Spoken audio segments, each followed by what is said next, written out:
without food, we are nothing.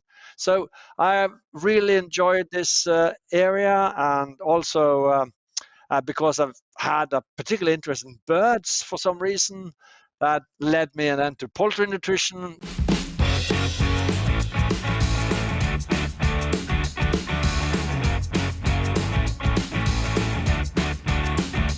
Hello, everyone, and welcome to the Poultry Podcast. My name is Jason Emmert, and today we're visiting with Dr. Birger Svihus, Professor of Nutrition at Norwegian University of Life Sciences. He's a prominent figure at this university and an expert in poultry nutrition. His research focuses on the implications of feed particle size in poultry diets, and his work challenges some traditional beliefs in the field, highlighting how larger particle sizes can benefit feed intake and poultry health. His contributions to understanding the micro and macro structures of feed are invaluable to advancing poultry nutrition practices. Dr. Svihus, thank you for joining us today. Thank you for the invitation. All right, well, let's get started just hearing a little bit about your background, your academic journey, kind of bring us up to speed on how you got to where you are today.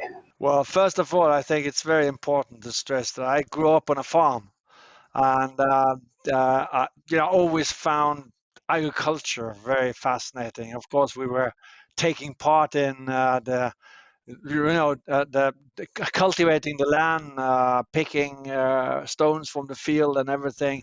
But it kind of formed me, and this combined with a great interest in biology led me to, after being an eager student at primary school, to going to the university. And the choice was very simple because it was the Agricultural University of Norway. There is only one, and that was the natural choice, which I've never regretted. It's my passion, and it's so easy to get motivated by working with food production, the most important of everything. Without food, we are nothing. So I have really enjoyed this area, and also because I've had a particular interest in birds for some reason, that led me then to poultry nutrition and poultry nutrition. So yeah, briefly, that's I guess that's very shortly how I got where I am. Absolutely. Well, thank you for that. Now, how common is it in Norway to have students coming from farm backgrounds now? Has that changed at all? I think in the U.S. we see fewer and fewer students coming from farm backgrounds. I was just curious how that compares. It has changed. Because traditionally it was the main recruiting area was, people in agriculture. But I think we still have a very high proportion of students with, growing up on a farm. Of course, we have also very many good students from cities and so forth. But it is something about the passion for the understanding of all that is involved. Everything that is involved when you're going to produce food. The respect for the trade and for respect for the farmer, that is a value that comes easily to people from the countryside and from agricultural backgrounds. Absolutely. So we definitely appreciate all students, but perhaps in particular, students from a farming background. Absolutely. I'm so glad you talk about that passion, and a passion for what we're doing, but a passion for food production. It's all too easy on days when you're stuck in front of the computer and you're working through problems and thinking about the challenges and public misunderstandings to get kind of to lose sight of that importance of food production and what's really at the heart of what we're trying to do. So I appreciate you talking about that. Yes, and we also have a lot of, particularly the animal industry is challenged from many different angles at the moment. Yes. Sustainability and climate gas emissions and animal welfare, and even when it comes to health and nutrition, human health and nutrition. Right. So and it's it's easy to it easily gets the focus becomes too negative. So we Mhm. have to. I'm also very interested in contributing to the public in trying to explain how the animal industry fits into the big picture of a sustainable food production. So I'm also very much engaged in that. I think it is important. Very important, and because of the challenges there, I think it's easy for a lot of us to just say, I don't have the mental energy for that, but somebody has to. It's so important. Exactly. I mean, it's at least in Norway. I feel that it's a problem that nobody really takes that job. I mean, there's a lot of intellectuals in the cities that vegan movement and all these things with a lot of power and enthusiasm for wanting to change the system and, for example, want to reduce the importance of the animal-based food production. And they they meet too little resistance, in my opinion. So Yeah. I've actually written a few books about the topic, and I am actually quite active in the public arena in Norway, trying to communicate how the animal food production is fitting in. For example, in recycling resources that otherwise wouldn't have any value. Mhm. I found that message with my students. The topic of recycling things that we can use again, add value to, that really resonates with my students. So that I'm glad you mentioned that, because I think that is a powerful angle that we can use to approach some of these topics. But then, of course, my real job is something more narrow and specific, as all Absolutely. scientists are engaged in. I mean, Yeah. so at one side, you engage because we teach students, right? We engage in the big picture, Hmm. and then on the other side, we engage in the very small, specific details that Yeah. may seem to be who cares? But Right. it is Right. all these small bits also that needs to fit into the picture, right? That's right. Everybody then will have to do a very small contribution, but it doesn't mean it's not significant. That's for sure. Absolutely. Well, let's get into that a little bit. So, an area for you, an area that you're passionate about, interested in, is feed structure, and I think especially with that focus on broilers. So let's start there. What are we learning about feed structure that maybe is not exactly what we would have thought in the past, and what kind of doors is that opening as we look toward the future? We do manipulate the structure of the diet, right? I mean, uh, if we go quickly through the whole process of after we've designed in with computer programs the optimal diet composition, we have to actually make this diet, and it's done in the feed factories, and this is done by first grinding the ingredients and mixing them, right? Mm-hmm.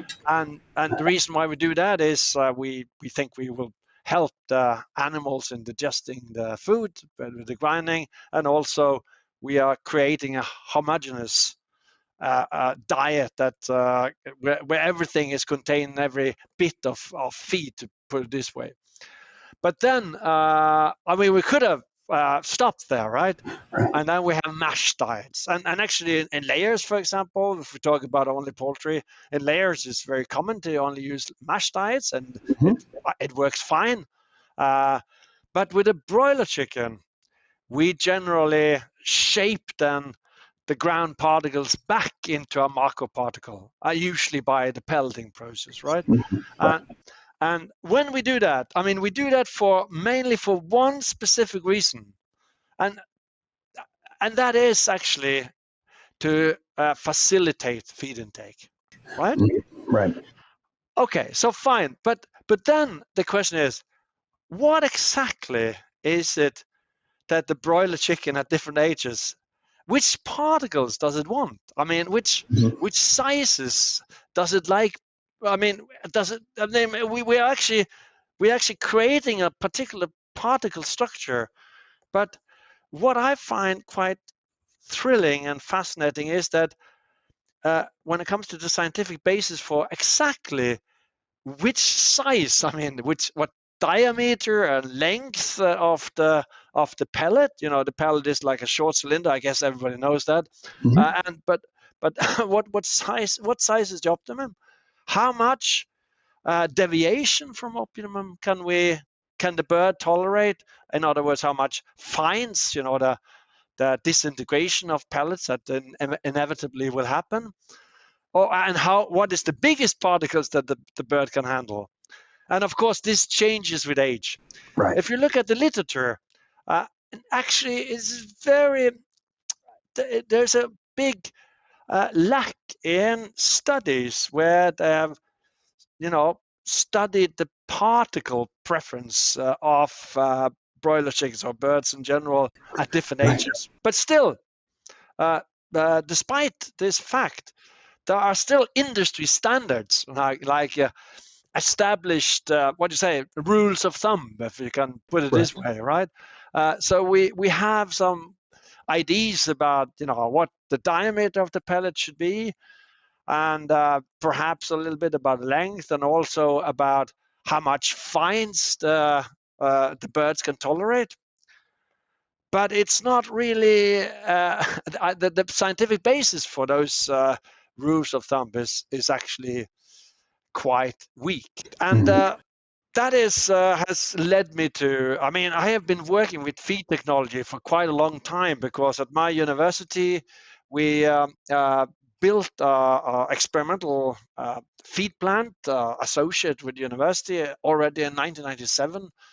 And as I was promoted to associate professor in 2001, I was given responsibility for feed technology also. So I've been trying also to understand a little bit better the feed technology part. And now in the recent years, I've been working quite a lot with looking specifically into the issue of what the particle size preference of broiler chickens are. Your partner in improving animal performance, Berg & Schmidt. They believe the following additives are necessary in the poultry dietary: functional lipids for an efficient dietary energy management, phospholipids for emulsification achieving a better nutrient intake, MCTs to provide energy and modulate the microflora within the intestines and enzymes for elevated use of fibrous materials and byproducts. Sure. How many of our decisions about the diet are driven by what we're trying to do with that pellet?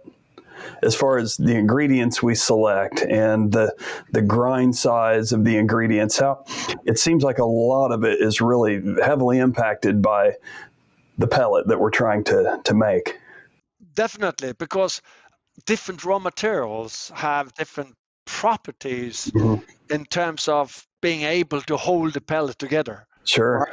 For example, if we use too much oil in the diet, it will be more difficult to actually, when we shape this macroparticle, we actually, by using water and heat, we are creating, we are using the chemistry of the raw materials to bind the particle together. Right. And different raw materials have different binding properties. And it is a big challenge, particularly in countries like the US, where maize is the main cereal. Right. Less of a challenge in Europe, where wheat is a main cereal, because wheat, and that is probably due to the gluten in wheat. The wheat gluten is, or the wheat, let me put it this way, the wheat is having very positive effects on the physical quality of the pellet. In other words, it helps the pellet stay as a pellet and not disintegrate. Right. So, but then on the other side, as in the US, in Europe we have quite a lot of wheat, but in the US, wheat is expensive. I think the interest for designing the diet to optimize pellet quality will quickly lose to the cost of ingredients. Yes. Yeah. We are stuck with trying to manipulate the process in order to maximize the binding properties of the pellet. Yeah. Well, we can do that, by how much steam we add, how long we condition, how high the temperature becomes, and we can manipulate it by the thickness of the die and the pellet press and so forth and so forth. So there's a lot of things we can do technologically to improve pellet quality. Right. With the die that we have. Is your focus primarily on particle size of the pellet, or have you also looked at the grind size, particle size of the ingredients going into the pellet? There's a lot of variables there. I have worked a lot with what I call the microstructure of the diet. And what I mean with microstructure, we always talk about structure, and we say, it's important with the structure of the diet. But when we forget, when we pellet, we have to divide structure into two different levels of structure, to put it this way. Because when we pellet, we are creating what I call the macrostructure, the pellet itself, right? But that pellet, that macrostructure, is composed of particles of different sizes. And so the macrostructure is what the bird sees. It's a pellet size, it's the length, the diameter, it's the proportion of disintegrated pellets, right, and all these things. Right. But once eaten, once the feed then comes into the crop or the gizzard, it is moisturized. The bird will always eat, and then they will drink, and the pellet disintegrates very quickly. And then it disintegrates into the particles of different sizes that it consists of. And that is the microstructure. And that is what I started to work with actually already in my PhD work. In fact, my first experiment with the particle size. Then I worked a lot with whole grain. It was actually in Bozeman, Montana. At Montana State University, together with a wonderful professor, Walt Newman, which worked there. And I was there as a part of my PhD. And actually, I made a diet where I think it was 50% whole cereals. And we were amazed by the ability of the birds to actually handle that. So that led me into an interest in that structure. And I've been working a lot with that. And what everybody now agrees on is that it was a misunderstood in the past, before the 1990s, I would say. We tended to think that the finer we ground the ingredients, for example, the cereals used in the poultry diets, the more we were helping the birds to digest the feed. And we actually, to a large extent, copied what the swine nutritionists did, right? Because they were kind of, poultry nutrition is younger. We're a little bit younger industry in many ways than pig industry. But then it was realized, and I was as lucky as to be at the right place at the right time, being able to help to also contribute to this knowledge, that in fact, when there is no microstructure, either in form of cereal particles that are larger than 1 to 2 millimeter in diameter, that coarsely ground cereals, or there are fibrous components such as Hall's fractions or other fibrous tough ingredients, the gizzard did not become sufficiently stimulated. And a poorly stimulated gizzard resulted in a digestive tract development that was actually was not complete, which again resulted in a poor digestibility. But anyway, so now everybody agrees, and it's been a lot of research going on, of many research groups around the world, including in the US, of course, for the last 30 years at least. Now everybody agrees that we shouldn't grind as finely as possible. We should try to maintain some structural components. So a coarse grinding. Right. And then, so that's the microstructure. We need a certain amount. I don't know. We still don't know exactly what is the optimum. Of course, there's a maximum. We can't have like all the cereals as we can't have all the corn as whole corn in the diet. It won't work. It's too much. So there is a maximum. There is a minimum. We know maybe approximately the maximum. I mean, but what we don't know very well is the minimum. How much coarse particles should we shoot for? Maybe 20 to 30% of particles larger than 1 to 2 millimeter. It's something I have indicated in a review about a gizzard some years ago, and it seems to be. At least it's a suggestion. So we should have some coarse particles. So that's the microstructure. Yep. And then the macrostructure is the size of the pellet and so forth. But then what is particularly interesting is that these two, although these different levels or dimensions of structure are independent in some way, the microstructure important for the gizzard development, important for maximize the digestibility and a good health. Macrostructure important for feed intake. Yeah. They interact in the feed processing process. And the reason why they interact is, on the one side, the extent of grinding will potentially affect the durability of the pellet, so how easily the pellet sticks together. Right. That's on the one side. So that means microstructure affects macrostructure. But macrostructure also affects microstructure because in the pelleting process, large cereal particles will be ground. Yes. Yeah. So their macrostructure, again, then affects microstructure. So it is a complex interaction here. It is. I imagine the particular ingredients that are going in, you mentioned trying to find optimal levels of coarse particles. Is that affected by the particular ingredients that are being used? Might that optimum change as you're shifting from one feed ingredient to another? It's not a very specific question. I apologize, but it's kind of the way my mind's going. Yeah, to some extent, because the hardness of the particles will also matter. Sure. The large particles are ground as the rolls inside the pellet press that rolls along the die, crushes the coarse particles, right? Right. But there's a lot of holes in the die. That's the whole point. So some coarse particles will escape. And the tougher they are, the more durable they are, the easier they will escape.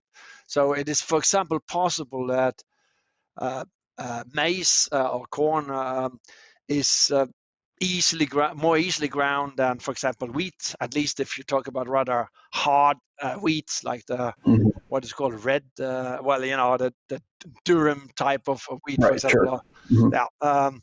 So there is definitely some interactions there too. But what I then find interesting is that if we increase the diameter of the pellet, we also reduce the extent of grinding of the coarse particles. Oh, yeah. So potentially then creating a win-win situation. Actually a win-win-win situation. Right. If the larger pellets are preferred by the birds. Right. But for the win-win-win is the winning and maintaining more coarseness of the microstructure, producing larger particles if the birds like them more than the smaller ones. And thirdly, saving energy in the processing, right? Because the smaller diameter of the pellet, the more energy you have to put into pushing it through the die. Right. So yeah, so that led us to formulating a hypothesis, also based on some literature. We then formulated a hypothesis in the project that we are just finished, and I'm about to publish the work from. We formulated a hypothesis that as the norm in the industry is that the diameter of pellet to broiler chickens should be 3 to 4 millimeter. We decided that we will look into how the birds will be able to handle 5 millimeter diameter pellets. Wow. So considerably larger ones. Right. Well, and it has been tried before. So we were optimistic. So there has been some publications. We were not the first, actually. And both the American trials and trials from, for example, New Zealand has also shown that it is possible to use these big particles. And we wanted to push this, so we started already there's a starter diet, right? So starter diet was a normal diet in the first experiment, and then we switched from the normal crumbles in the starter diet. At 10 days of age, we abruptly gave them a 5 millimeter diameter pellet, which we even manipulated the length of. So we had a 6 millimeter long, 8 millimeter long, and 10 millimeter. Wow. Very large particles. And in fact, what we thought, we wanted to make the 10 millimeter long pellets just to see that we have reached the limit. That we've been, we wanted to show that there is a limit. Yeah. And when we did, and from 10 days of age, abrupt change, no intermediate period or so anything. And we measured weight gain from 10 to 16 days of age. And we had then, of course, a 3 millimeter pellet and 6 millimeter long to compare with. And amazingly, they didn't go better with a 10 millimeter long, 5 millimeter diameter pellet than with a 3 millimeter diameter, 6 millimeter long pellet. But they grew exactly the same. Wow. Even between 10 and 16 days of age, showing that as opposed to what all the guidelines, for example, Aviagen's guidelines on the maximum particle size of broilers is not correct. Wow. And then we even, in the next trial, we start, okay, we're really going to push this. We use a 5 millimeter diameter pellet from day 0. Wow. And compare that with a 3 millimeter diet. And again, they were actually able to, it was fine. It was no problem. And then we also, to try to understand more, we also did different types of experiments to assess which particles the birds seem to prefer. Oh, interesting. We had preference trials where we gave them, we sieved the diet into different particle sizes, and we gave them a choice between different particle sizes. And let me see now. I have to try. I think that we had larger than 4 millimeter, 2.8 to 4 millimeter, 1.6 to 2.8, and below 1.6 millimeter. At 5 days of age in broiler chickens, just small, cute, small chickens, they were eating even the 4 millimeter. The particles larger than 4 millimeter. They didn't even seem to. There was no significant differences in particle size preference. Wow. At that age. And when we did the same type of tests at 29 days of age, we saw that the birds actually preferred the large particles. They were selecting them before they took the smaller particles. Right. Yeah, these type of trials has made me very. I wouldn't say convinced, because we should never be convinced about anything, right? Sure. It's all right. we can always be wrong. But anyway, the data, what the data speaks is that we can seems to we have underestimated the broiler chicken's ability to handle large particles. Right. Now, if there's no difference in performance, what would be the benefits of being able to move to a larger particle size for the industry or for the bird, for that matter? Yeah, so, and that is a very a big question, because what we did figure out, we didn't find a better performance. We just found the same performance. So we can do it, but one issue is the microstructure, right? So Yes. we then preserve, because we want to grind the diets more coarsely, and we want to preserve that core structure. I mean, first of all, you save money in the grinding process by grinding more coarsely, Sure. and then the beneficial effect of these coarse particles. Right. So we have measured this when we compare a 5 millimeter diameter die, everything else the same, with a 3 millimeter diameter die, a significantly larger proportion of the coarsest particles are preserved. So they're there in the final die. Yeah. That's one benefit. Secondly, you save energy. Yes. You increase capacity. Yeah. But there is a thing we need to take into consideration, and that is that potentially when you use a larger diameter, you will also struggle more to create a durable pellet. Oh, right.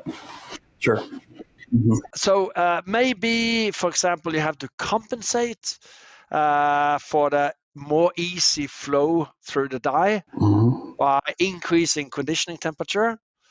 So exactly how much you save by having a larger pellet is uncertain. Right, but that's great, because it gives us some things to investigate. It sounds like there's certainly some potential there. And Yes. just needs to be determined. Now, I'm really interested on, and I don't know how easy this is to look at without going into an entirely other level in your research, but do you see changes in bird behavior when they approach a larger pellet? Are they consuming the entire pellet, or are they working on that pellet to reduce the size? I don't know how much of that is known, but I just find that an interesting question.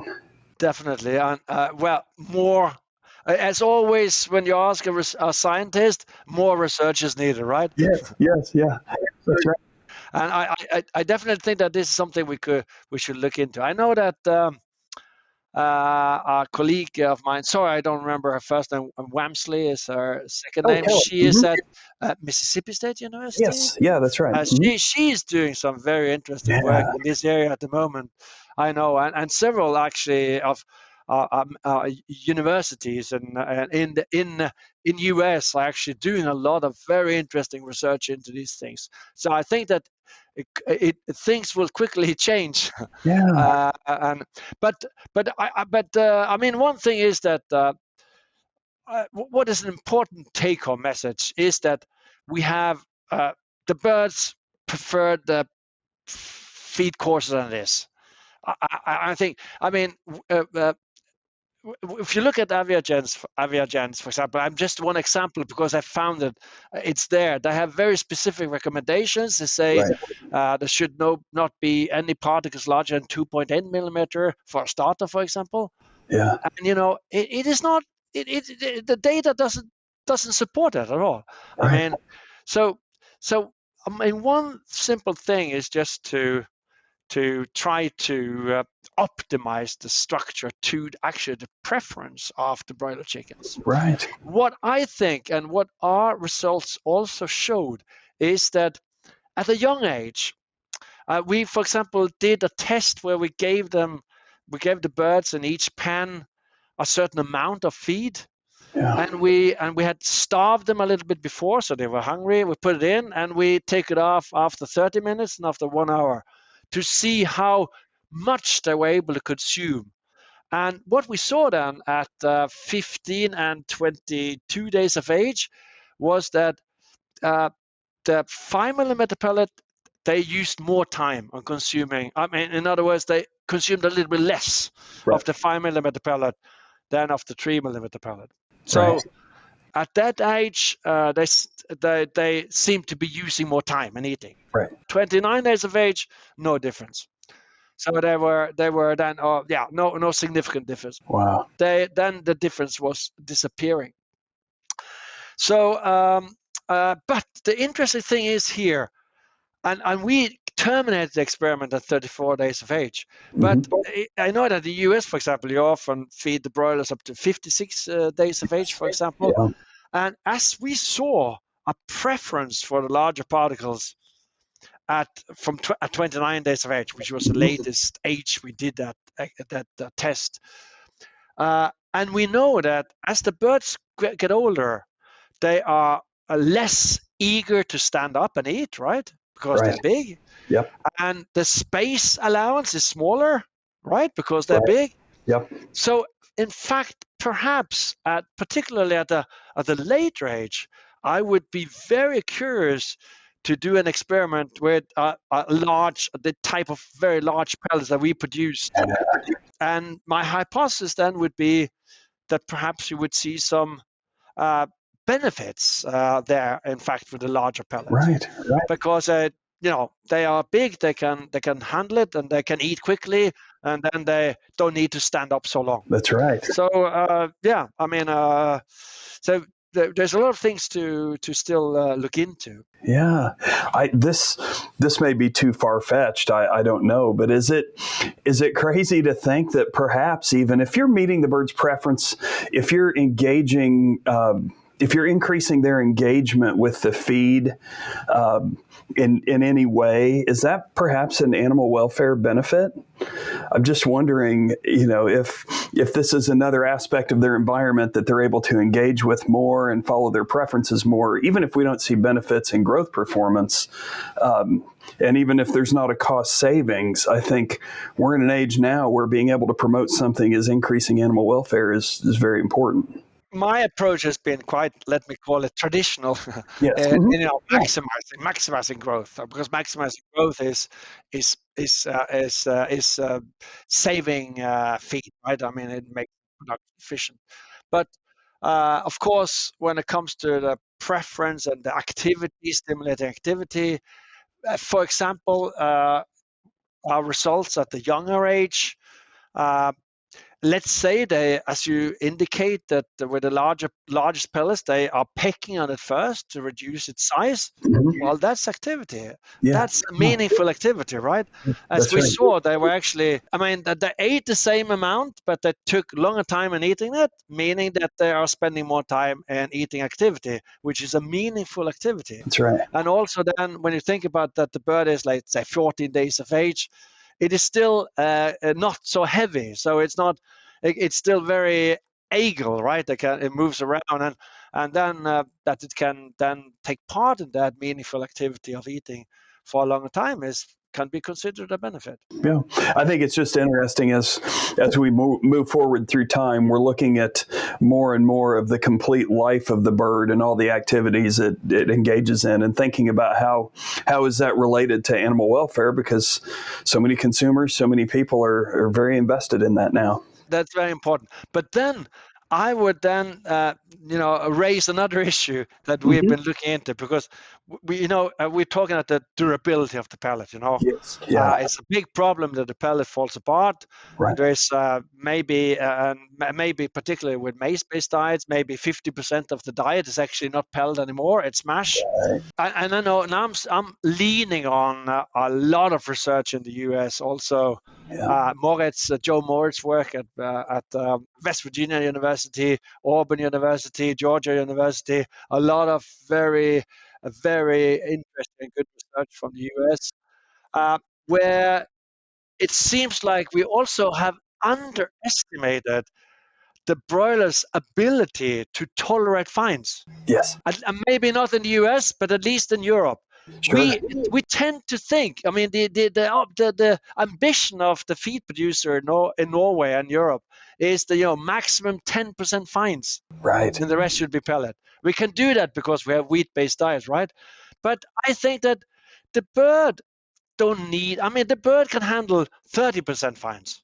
Wow. I Yep. mean, that's what the data tells, at least, as mainly from these universities I mentioned. That's right. So, and that also, that's one thing, that we maybe don't need as high pellet durability as we thought we needed. Right. And then there's another thing. When you talk about welfare, well, if we feel that the bird is growing too fast, for example, I mean, in Europe, there's a lot of focus on changes to slower growing strains. Right. Slower growing strains which are less efficient. Yeah. But there's an alternative. We can manipulate the structure of the diet and then manipulate the feed intake. Right. So let's say we use the very efficient Cobb or Ross 308, Cobb 500, Ross 308. We continue to use those, and if we don't like that they're growing so fast from an animal welfare perspective, well, we can produce a diet, by manipulating the structure. Yeah. That gives us the feed intake that we want, and that means if, for example, then increase the amount of non-pellet, the birds would spend more time eating, Right. and they will. There's a win-win again. We would manipulate the growth rate that some people think is a problem. I don't necessarily think is a problem, but some people think, and at the same time, we can make them spend more activity eating, which is meaningful, Right. and we will save money in the feed production process, right? Yep. Right? Yep. There's kind of a low-hanging fruit there. So, and I think a lot of these things we talk about is when I think about these things, I think, wow, there's this potential. Wow, there's this potential, and I wonder, wow, why haven't we looked into this before? Right. And then my hypothesis is that kind of feed technology and the feed process has been there, and nutrition has been there, Right. and they shall never meet, right? So, but now they are meeting because of all this good research that's taking place in the US and other places, as I already mentioned. So now we will fill that gap. That's right. I think. Yep. I think the future will be very interesting, and I think that. I mean, if I was a young, ambitious PhD student or a graduate student today, that would be an area where I definitely would say still has a lot of, low-hanging fruits. Yes. Well, we're always to move forward. We're always going to need scientists who are willing to look at things and say, "No, I'm not sure that's settled." And as you've done with particle sizes and microstructure, it's so interesting and leading us really in a direction that we need to go. So really, really appreciate that. Well, I want to be respectful of your time. Appreciate the time you've spent with us. Just have a couple of questions left for you. These are some questions we like to ask a lot of our guests, and really, I will give you some examples, but you can certainly go outside of those examples. So. It's time for our famous three. One of AB Vista's core strategies is to give customers the flexibility to do more with less, which is a common theme among many companies and producers in today's industry. As a science-driven company, AB Vista has proven results to help our customers achieve optimal performance using customized programs with our core phytase and xylanase.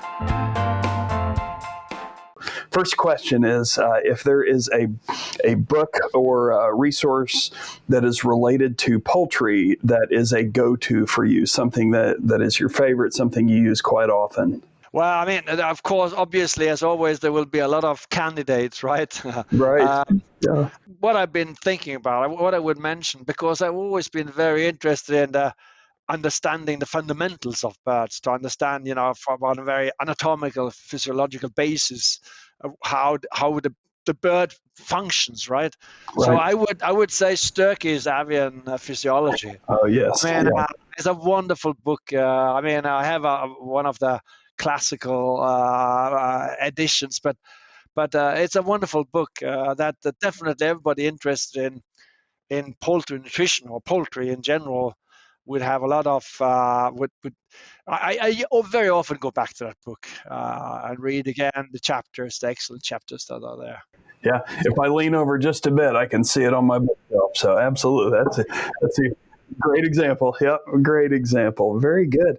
Well, if we go outside of the poultry area, and this can be something else for work, or it could be just something for fun, but a favorite book or resource outside of the world of poultry? Well, that's a difficult one. I mean, I'm definitely, I have interest outside poultry too.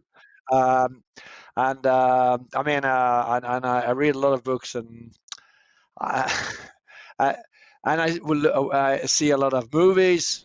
Sure. Maybe I'll just throw out. Okay, I'm gonna throw out the best movie in the world until now, and then I would say it's Once Upon a Time in the West. Oh yes. Yeah, I mean it's a classical. I mean it's I don't know what if that was it's a classical. I see it. I can see it. I have seen it several times. I will see it again. Yeah, that's a great one for younger listeners. If you haven't checked that one out, oh my goodness, that is a classic.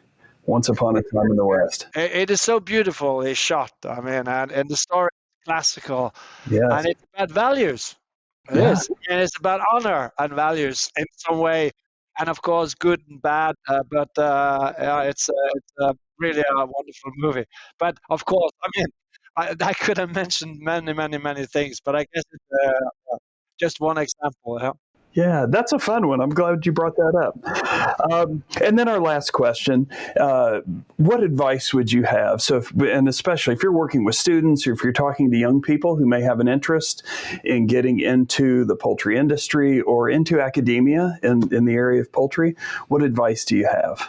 Well, my advice is always to students that, I mean, first of all, if you have passions, follow your passions. Yes, yeah.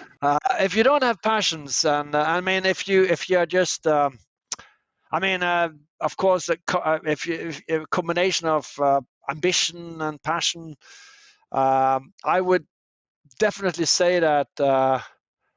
I mean, let's say you're an animal science student. Yeah. I only know poultry nutrition, so I don't know. But I don't know if I can't say that it's a better direction to take than other directions. But I think that one of the great things about poultry nutrition is it is rather young, and I think that you know, the people that have. I mean, my experience with the people in the industry is extremely good. I mean, there's such a lot of great people there. I mean, I'm talking about great people, great scientists, but also great, you know, fellow men, right? And you know, a lot of talented people in the poultry industry and the poultry academia. So I would definitely not be afraid to recommend anybody wanting a career to go in that direction, which is also because of the great success of poultry as a food-producing animal. That's right. That's right. So important. I don't know if that's what you thought about, but I think it's great to bring that up. Just the quality of the people. That, as I reflect back, is what drew me into the poultry area. I didn't have exposure growing up, but in college started to get involved, and that's what drew me in, and that's what kept me in. The quality of the people. I enjoy the animal. I find them interesting, but it really was the people. And so, I really appreciate you bringing that up. Yeah, great. Well, thank you so much. We've been visiting with Dr. Birger Svihus, and we can't thank you enough for spending your time with us. Hope we get a chance to visit again in the future, and just wish you the best of luck with your career and with teaching, with research, with educating the public, all those things that are so very, very important. So thank you so much. Thank you, Jason. It's been a great conversation. Yes, thank you. And thank you to everyone out there listening. We will catch you next time. Thanks, everybody.